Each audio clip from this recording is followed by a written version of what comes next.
30 et quelques, lui, c'était après, quoi, bien après.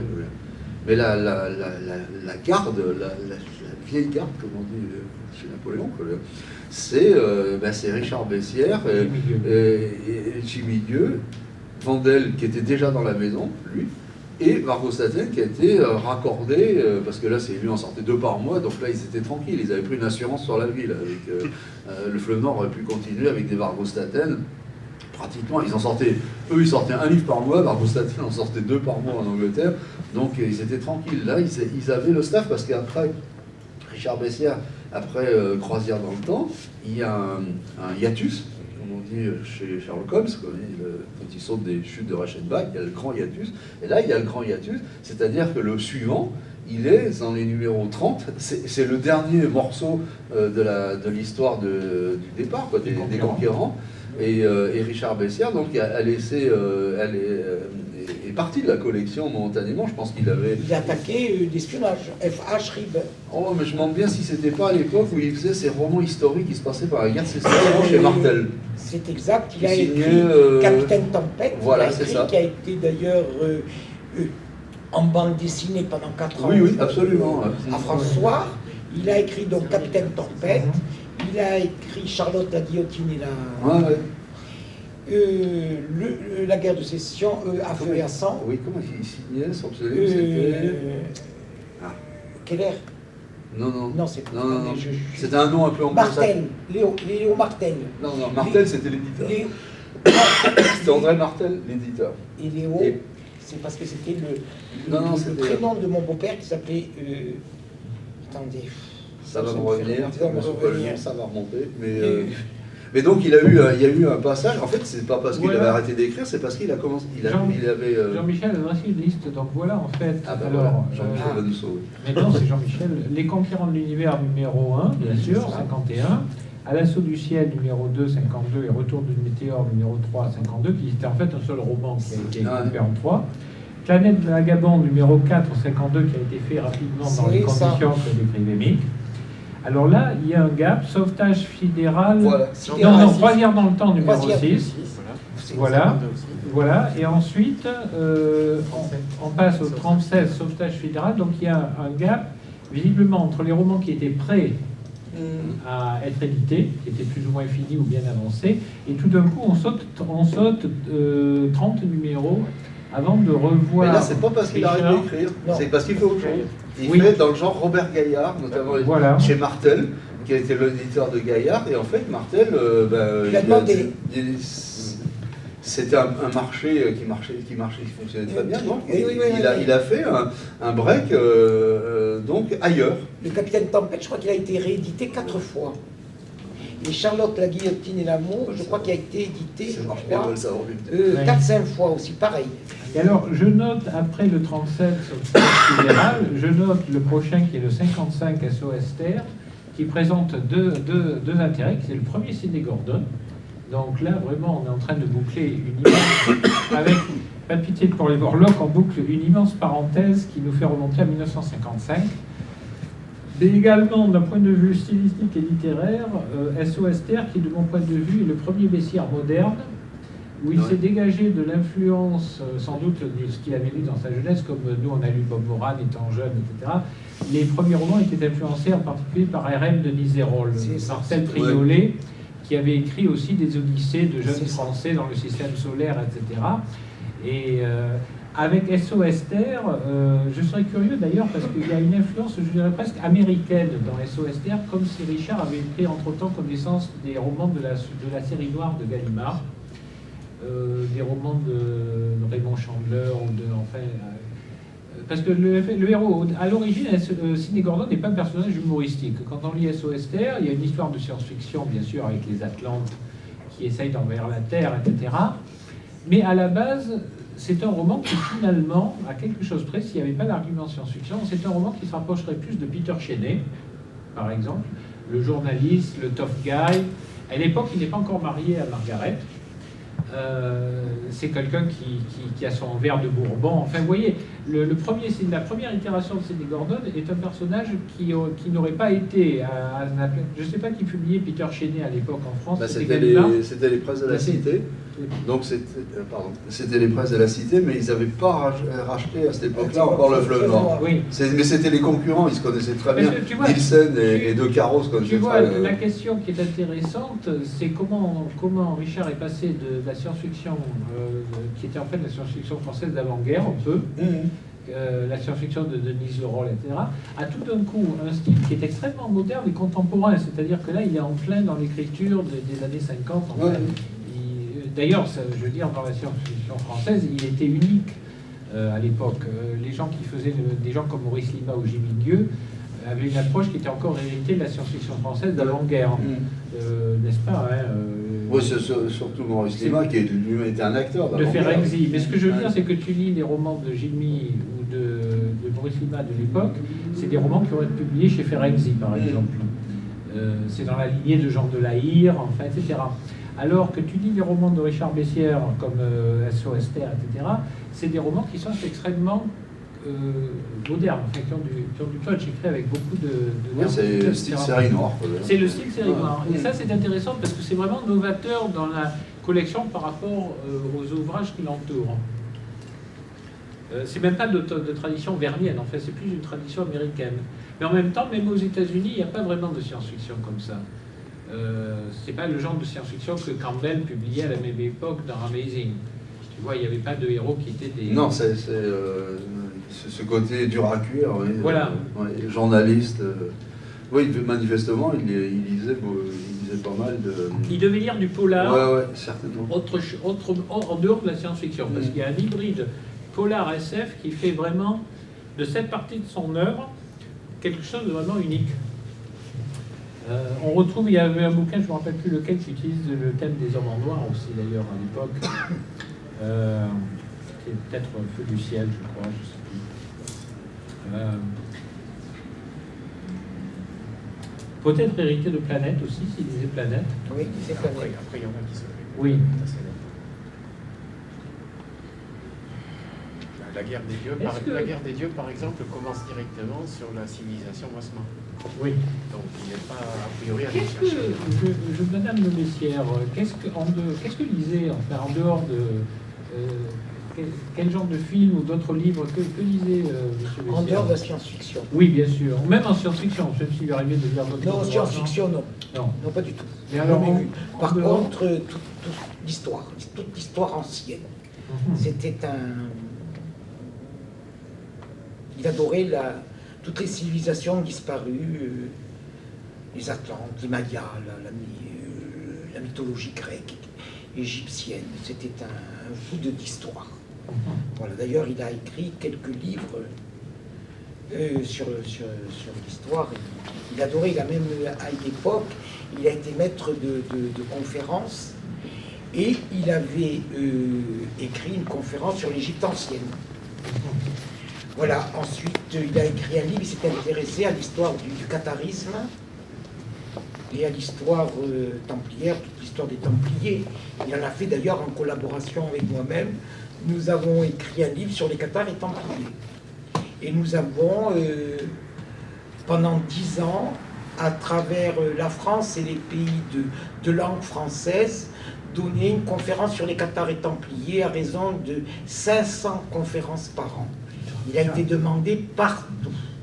Donc il a fallu faire un planning et on ne savait plus où on était.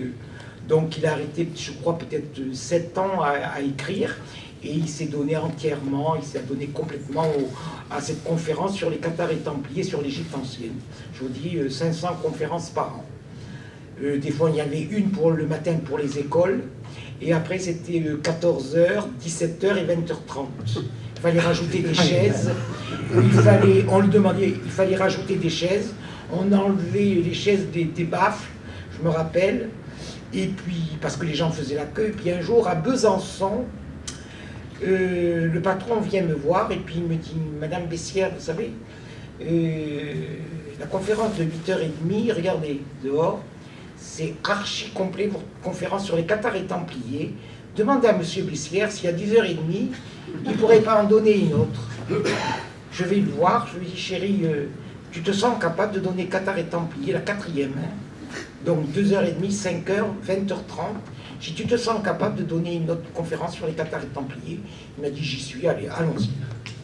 Et à Besançon, je me rappellerai toujours, donc à 11h moins le quart, le temps de remettre les appareils en place, il a redonné la 4e conférence de la journée sur les Qatar et Templiers. Et j'ai vendu un jour, en une journée, près de 70 livres sur les Qatar et Templiers. Quelque chose de incroyable, incroyable. Voilà, quelques anecdotes de mon mari. Jean-Michel, ça fait un moment qu'on monopolise, vois-tu quelque chose à... Disons que je voulais signaler ce que tu as dit sur le premier Sidney Gordon qui était SOS Terre, et ensuite la différence qu'il y a vis-à-vis des suivants, avec plusieurs périodes différentes. Le premier, donc, Jean-Marc l'a bien évoqué, c'est un roman assez sombre. Série noire. Plutôt série noire, et il est écrit à la 3e personne. Dès le suivant, donc le suivant, si ma mémoire est bonne, ça va être Altitude -10, on passe à la narration à la 1re personne. Et c'est là que finalement Sidney Gordon va prendre toute sa dimension de narrateur. Bon, il va nous raconter sans arrêt qu'en fait, c'est ensuite un dénommé Richard Bessières qui écrit les livres auxquels il a appelé à collaborer, qui sont biographes. D'ailleurs, c'est l'idée qu'on va reprendre dans Pas de pitié pour les Borlocks, parce que finalement, c'est assez pratique aussi pour situer les choses. Donc, période Sidney Gordon, on va dire sérieuse, qui va s'en aller jusqu'à un roman qui s'appelle La planète géante. Alors, sérieux, quelquefois entre guillemets, parce qu'il y a de temps en temps des idées un peu curieuses qui arrivent. Et les intrigues sont, quelquefois un peu hallucinées. Et ensuite, là où on passe vraiment dans la veine humoristique à 99%, c'est avec Les Mages de Déreb. Donc les gens qui auront l'occasion de lire ce livre, surtout ne vous en privez pas, parce que c'est effectivement un petit bijou de la SF, toutes frontières confondues, et un petit bijou de la SF humoristique. Entre autres, il y a une très bonne réflexion sur la création littéraire, sur l'autonomie que les personnages peuvent prendre par rapport à leurs auteurs, et donc pas mal de cogitations ensuite sur la manière dont l'œuvre de fiction peut générer un univers réel, enfin toutes les interférences qu'il peut y avoir. Voilà, donc ce premier Sidney Gordon, vraiment de la veine humoristique, c'est Les Mages de Déreb. Et après, on va continuer avec le Sidney Gordon suivant, qui est notre référence du moment, qui est Ne touchez pas aux Borlocks. Donc ça, c'était, si ma mémoire est bonne, ça doit être février 68. Il était paru peu de temps après Noël, donc un peu dommage, parce que Ne touchez pas aux Borlocks, c'est une histoire d'arrivée sur Terre de tas de jouets venus d'ailleurs, absolument fabuleux, extraordinaires, mais qui vont entraîner une addiction phénoménale chez les gens qui vont les recevoir. Et donc, en gros, plus personne ne s'intéresse à ce qui se passe autour de lui, mais chacun se polarise sur le jouet qu'il a reçu, parce que c'est tellement fantastique qu'on ne peut plus s'en détacher. Bon, je passerai sur les détails. Il y a d'autres choses qui vont se déglinguer aussi à côté, et nos héros vont avoir envie d'eux, et surtout être propulsés dans. Là, on va passer dans l'univers d'où proviennent ces fameux jouets, et découvrir le fin mot de l'histoire. Pourquoi du comment? Après un parcours d'épreuves, de jeux, d'épreuves plus ou moins sympas, plus ou moins difficiles, plus ou moins mathématiques, logique, réflexion, trouveront donc la réponse à toute la problématique à la fin du livre, et régleront la problématique telle qu'elle se posait à l'époque, ou en tout cas penseront l'avoir réglée, puisque la suite qui, un certain temps après, va nous amener à Pas de pitié pour les Borlocks, va raconter en fait une nouvelle tentative d'invasion de ces jouets extraordinaires venus d'ailleurs, mais bon, par une astuce que je ne vous dévoilerai pas. Nous sommes à notre époque aujourd'hui, nos héros ont vieilli, mais pas autant qu'on aurait pu le supposer. Il y a une très belle explication là-dessus. Et donc, la situation va être à nouveau donc une replongée dans cet univers, mais là, une plongée qui va être délibérée avec des moyens qui sont quand même beaucoup moins aléatoires que la fois précédente. Le seul problème, c'est que ce qu'ils vont trouver là-bas est à la mesure de tout ce qu'on peut imaginer chez nous et voir chez nous aujourd'hui dans les univers d'imagination, le jeu, les univers virtuels et tout. Et le prochain baissière, après Ne touchez pas à Luc Borloo, fut La machine venue d'ailleurs, Dans la veine Sidney Gordon. qui lança le cycle qui parallèle avec celui de Sidney Gordon des aventures de la machine avec un M majuscule, qui devint une composante essentielle du reste de l'œuvre de Richard jusqu'à... moi, je veux aussi mentionner qu'il ne faut pas oublier que Richard Bessières est aussi un grand écrivain d'horreur ou d'angoisse, puisque plusieurs fleuves noirs publiés à la même époque auraient pu être d'ailleurs publiés avec la même bonheur dans la collection d'angoisse. Je vais citer au hasard, il y en aurait beaucoup d'autres, mais je vais citer au hasard un titre comme Cette lueur qui venait des ténèbres, par exemple, qui est un roman d'angoisse à la fois sur les envahisseurs de corps, les voleurs de corps, les voyages dans les boucles temporelles et les mondes cauchemardesques. Il y a eu Le vaisseau de l'ailleurs, qui est un extraordinaire roman sur une thématique un peu wagnérienne. Tout à fait. Mais même dans les ouvrages précédents, il y a eu des ouvrages où on voyait poindre cette tendance. Je ne sais plus dans quel ordre ils sont, il faut que je vérifie la liste. Mais il y avait, alors attendez, il y avait Escale dans l'au-delà, par exemple. Escale chez les vivants. Escale chez les vivants, merci. Oui. Qui reprend la thématique également de la mort et de ce qui se passe, enfin la mort et l'après-vie et la possibilité qu'ont les gens de revenir parmi les vivants. Il y a bien sûr le classique Les Jardins de l'Apocalypse, qui est un voyage cauchemardesque dans une terre du futur qui a été envahie par une espèce d'entité végétale extraterrestre. Un futur pour Monsieur Smith. Un futur pour Monsieur Smith, qui est un futur dystopique. Les Jardins de l'Apocalypse, c'était lui-même une variation sur un roman qui avait été écrit plus tôt, qui s'appelait Légion Alpha, Oui. qui était également un voyage dans une terre du futur envahie par des intelligences extraterrestres sous forme végétale et biologique. Il y a Les Maîtres du Silence, qui est également un roman purement d'horreur. Donc, bref, on trouve éparpillé ici et là dans l'œuvre de Richard Bessières, outre des romans de space opéra ou de science-fiction beaucoup plus classiques, à la fois des romans satiriques et parodiques et humoristiques, ce qui est rare en science-fiction. Comme je disais tout à l'heure, je mentionne Frédéric Brown et Robert Sheckley, mais il n'y en a quand même pas beaucoup. Mais on trouve également ce qui fait de lui un auteur multi-polyvalent. On trouve également des romans d'horreur qui sont dignes des romans que publiait à l'époque la collection Angoisse avec Kurt Steiner, Marc Gapit, etc. Moi, je voudrais citer au passage, pour mémoire, un titre qui s'appelle N'accusez pas le ciel, et qui est vraiment, pour moi, l'un des incontournables de Bessières. C'est vrai. Je ne vous raconterai pas l'histoire parce que ça cassera toute la magie du livre, mais c'est vraiment quelque chose qui fait froid dans le dos, parce que c'est une histoire d'invasion, mais qui est prise à contresens. J'en dirai pas plus. Mais la manière dont les personnages se retrouvent dans la situation où ils sont, on le découvre à peu près à la fin, on comprend ce qui s'est passé, mais toute la narration dans le livre est un modèle du genre, parce que on est dans un piège avec les personnages et ça fonctionne pratiquement du début jusqu'à la fin. Madame Bessières, on sait tous que dans les années 80, je ne me rappelle plus exactement l'année, Olivier pourra peut-être préciser, mais à un moment donné, il y a eu un changement de direction au Fleuve Noir et il y a eu ce qu'on pourrait qualifier de balayage des anciens auteurs maison au mépris de toute considération de vente, de loyauté, de chiffre de réaction des lecteurs, etc. Je ne veux pas dire qu'une maison ne doit pas faire peau d'œuvre, mais disons que ça s'est fait dans des conditions hâtives et avec une absence de jugement qui était quand même caractéristique.